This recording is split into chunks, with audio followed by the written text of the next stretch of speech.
கிறிஸ்துவுக்குள் பிரியமானவர்களே, கர்த்தருடைய வார்த்தை சொல்கிறது, நீ கர்த்தருக்கு காத்திருந்து அவருடைய வழியை கைக்கொள், அப்பொழுது நீ பூமியை சுதந்தரித்துக் கொள்வதற்கு அவர் உன்னை உயர்த்துவார் என்று வேத வசனம் கூறுகிறது.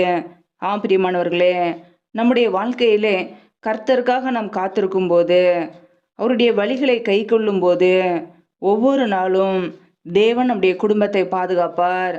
நம் இயேசு கிறிஸ்துவின் வழியை கைக்கொள்ளும் போது, அவருடைய வழியிலே நடக்கும்போது இந்த பூமியை சுதந்திரித்துக் கொள்வதற்கு இயேசு கிறிஸ்து நம்மை உயர்த்துவார். பிரியமானவர்களே, ஒருவேளை இன்றைக்கு உங்களுடைய வாழ்க்கையிலே உயர்வுகளை பெற்றுக்கொள்ள முடியாமல் இருக்கிறீர்களா? கர்த்தருடைய வழிகளை நீங்கள் கை கொள்ளும் போது கர்த்தர் உங்களை உயர்த்துவார். ஹல்லேலூயா. நம்முடைய வாழ்க்கையிலே உயர்வுகளை பெற்றுக்கொள்ள வேண்டுமென்றால், மேன்மைகளை பெற்றுக்கொள்ள வேண்டுமென்றால் கர்த்தருக்காக காத்திருக்கிறவர்களா இருக்க வேண்டும். கர்த்தருடைய வழியிலே நடக்க வேண்டும். கர்த்தருடைய வழி உத்தமமானது என்று வேதம் சொல்கிறது. உண்மையான வழியிலே நடக்கும்போது, இயேசு கிறிஸ்துவை நாம் பின்பற்றும் போது நம்முடைய வாழ்க்கையிலே கர்த்தர் நம்மை உயர்த்துவார், ஆசீர்வதிப்பார். ஹல்லேலூயா.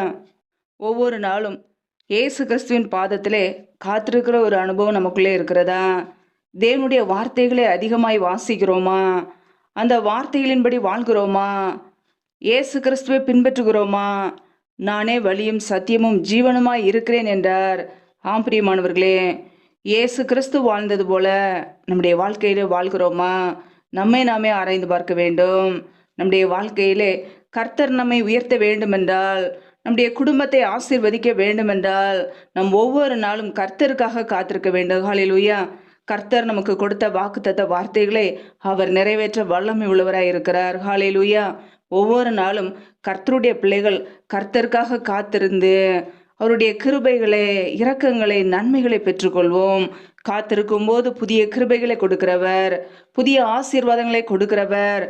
பிரியமானவர்களே, தேவ சமூகத்திலே காத்திருந்து கர்த்தரை துதிப்போம், அவருடைய நாமத்தை உயர்த்துவோம், நம்முடைய நாவினாலே ஸ்தோத்திர பலிகளை ஏறெடுப்போம். கர்த்தர் நம்முடைய வாழ்க்கையிலே ஆசீர்வாதத்தை கட்டளையிடுவார். அவருடைய வழிகளை கை கொள்ளுவோம். இந்த பூமியிலே கர்த்தர் நம்மை உயர்ந்த அடைக்கலத்திலே வைப்பார். ஹல்லேலூயா. துன்மார்க்கர் அறுப்புண்டு போவதை நீ காண்பாய். கர்த்தருடைய பிள்ளைகளுக்கு விரோதமாய் துன்மார்க்கமான காரியங்களை செய்கிறவர்கள் அறுப்புண்டு போவதை நாம் பார்க்கும்படியாக கர்த்தர் நமக்கு விரோதமாக எழும்புகிற சத்துருக்களை அவர் நிர்மூலமாக்கி நம்மை ஆசீர்வதிப்பார். ஹல்லேலூயா. நாம் செய்ய வேண்டிய காரியம், ஒவ்வொரு நாளும் இயேசு கிறிஸ்துவின் பாதத்திலே காத்திருக்க வேண்டும். அவருடைய வழிகளை கை கொள்ள வேண்டும். ஒவ்வொரு நாளும் வேத வசனத்துக்கு கீழ்ப்படிந்து வாழ வேண்டும். இந்த பூமியை சுதந்திரித்துக் கொள்வதற்கு கர்த்தர் நிச்சயமாய் நம்மை உயர்த்தி ஆசீர்வதிப்பார். ஹல்லேலூயா.